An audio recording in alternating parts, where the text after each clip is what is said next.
Dear madams, గురు బ్రహ్మలారా,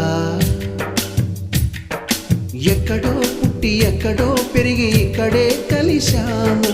చదువులమ్మ చెట్టు నీడలో వీడలేమంటూ వీడుకోలంటూ వెళ్ళిపోతున్నాము. చిలిపి తనకు చివరి మలుపులో